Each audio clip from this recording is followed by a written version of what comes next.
What's going on, everybody? Welcome back to Chuds BBQ. My name is Bradley Robinson, and today I'm going to show you how I made these beautiful, delicious, smoky, puffy brisket chili stuffed into some puff pastry cups. Coming up.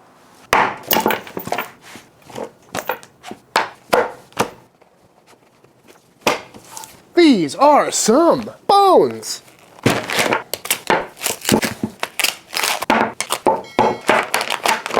No need to pat these dry today because these are still pretty much frozen. I pulled them out of the freezer maybe an hour ago because I forgot, and it doesn't really matter. But these are some beef bones. These are some beef neck bones. We got some little marrow bones, and we got some big marrow bones that were not sliced. These are the same thing, just cut up differently. And we got a little shank or something there. Because first thing we need to do for making a good chili is make a good beef stock. So first thing we need to do is fire off these bones. So let's fire up the pit.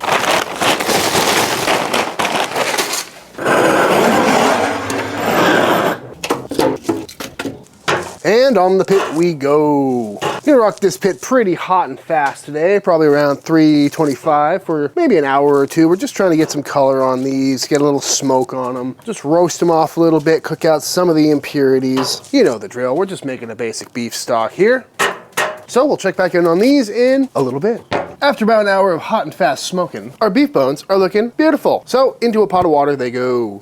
Ooh. Boop. Nice quick toast. And I did go through and pull some bone marrow out of some of these and put them on some toast. I couldn't resist. But that's really all we're looking for. Some nice color. Very hot. Ow. And we got the meaty boys over here as well. That's just gonna add some extra flavor. If you're ever making beef ribs or something, just save your bones. Perfect for doing this. But we're also gonna go in with some aromatics, including 1 yellow onion.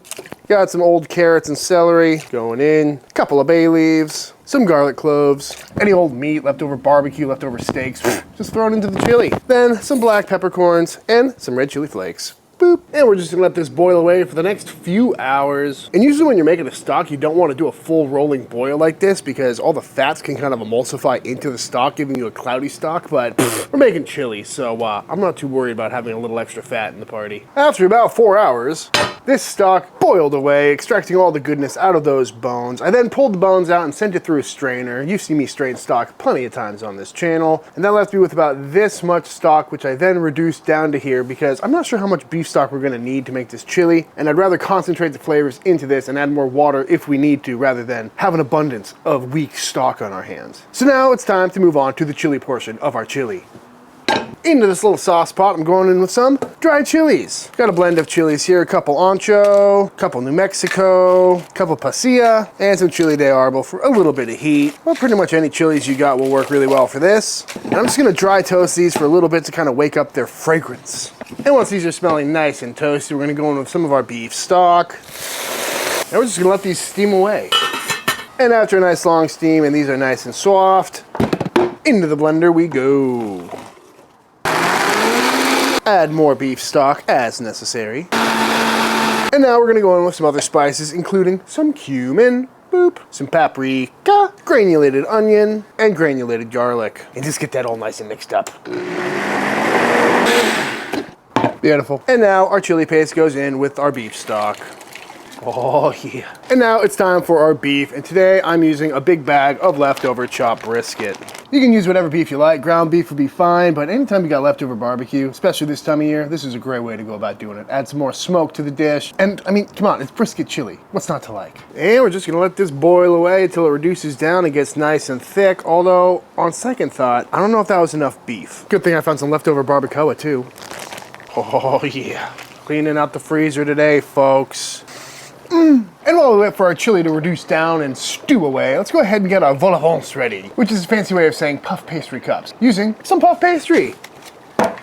Very nice, fresh out of the freezer. I'm gonna let these thaw for about 10 minutes or so, or until they're thawed enough that we can unroll them without them breaking. And after just a few minutes and a few chili splatters, this stuff is looking good. Onto a sheet tray we go. Beautiful. And the first thing we're gonna do is brush some egg wash all over this sheet here.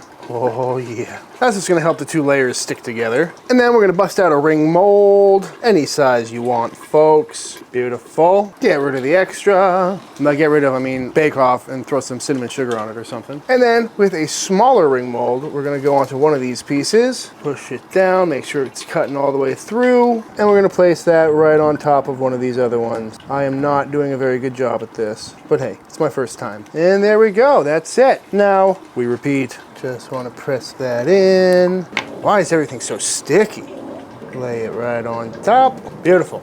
And there we go. That's what they should look like when they're all done, nice and ready to go. I'm gonna hit these with one final egg wash, just for good measure. And if you want a better instructional on how to make these, there's plenty of videos on the internet. If you just type in puff pastry cups or vol au vent, which is how they say it in French. Anywho, into a 400-degree oven these go for the next 25 minutes.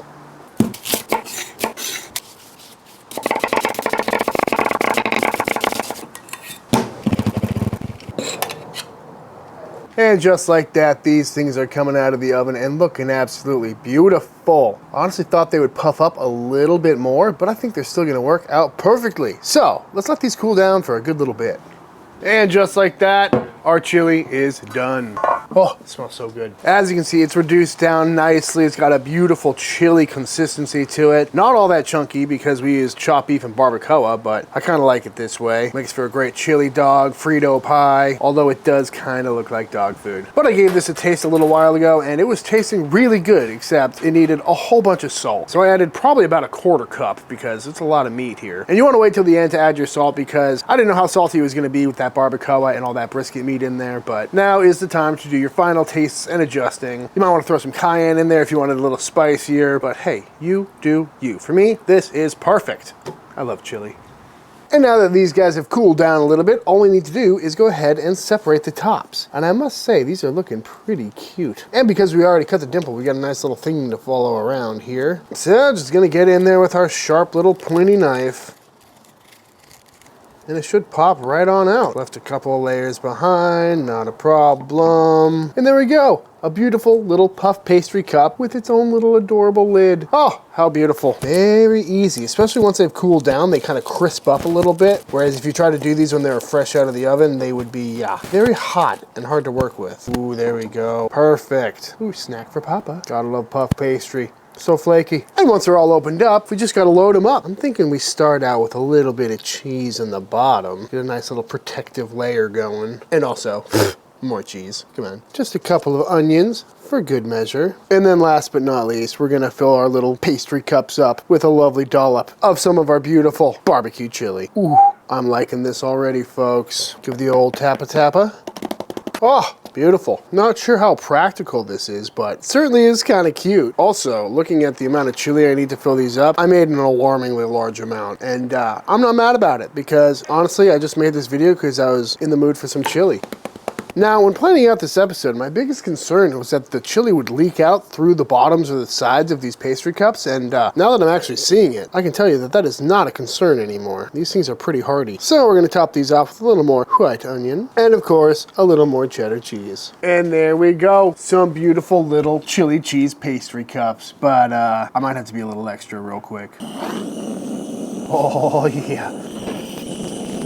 Beautiful. Top these off with our little caps if we feel like it. And our little chili cups are done. I mean, what's not to like, folks? We got some smoky, beautiful brisket inside some smoky, beautiful beef bone broth, cooked down with some chilies and spices, stuffed into some buttery puff pastry, topped with cheddar cheese and onions. I gotta dive in. I gotta say, these things are pretty cute. In preparation, I thought that'd be real messy because it would kind of go all over the place. So maybe this is a knife and fork situation, but I'm already holding it, so we're gonna find out.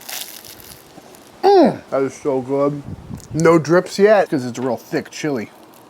Oh God, I was just about to say this pastry is quite flaky and tends to fall apart on you, so.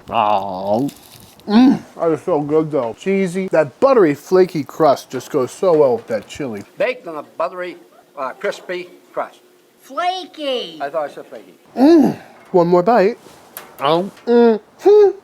That is a damn fine Texas chili. I tell you what, you know, it's spicy, but it's not over the top. Full of flavor, very beefy, got a really nice amount of smoke to it, but not overpowering. But it's really just that chili flavor that makes chili taste like chili. you know? No need for beans or tomatoes or any of that nonsense. That's why it's called chili. It really is perfect for this cold weather. It's like a little chili kolache or something. And the whole thought process behind this was, how do you bring chili to like a football game or a holiday party or a cook-off or something for a little past appetizer? And this is what I came up with. I think next time I might make them even smaller so they're bite-sized instead of these, which are like 2 or 3 biters. But either way, not mad about it. So good. So good. Tasty stuff. Now, I would not suggest making a giant pot of chili just to make these, but I would suggest making a giant pot of chili. And once you're sick of Frito pies, give some of these a go, because once you have the chili, these come together real quick. Oh, they're so good. But without further ado, I think it's time for the official taste test. All right, y'all, and that is it. That is how to make chili a la king, as I like to call it. Because if you've ever seen chicken a la king in an upscale restaurant, it's often served like this in a little vol au vent. And it's quite tasty stuff. I highly recommend giving this recipe a try. It's a real fun way to make a nice little chili appetizer or snack. And especially when it's made with brisket, with the cheese and the onions, it just hits right. But all that being said, if you enjoyed this video, let me know by hitting that subscribe button. Let YouTube know by dropping a like on this video. If you give this recipe a try for yourself, be sure to tag me on Instagram at Chuds BBQ. I'd love to see what y'all are cooking. Big shout out to all the Patreon members. Thank you for supporting Team Chud and allowing me to keep making all these videos. And until the next time I see you, please go cook something outside. Peace.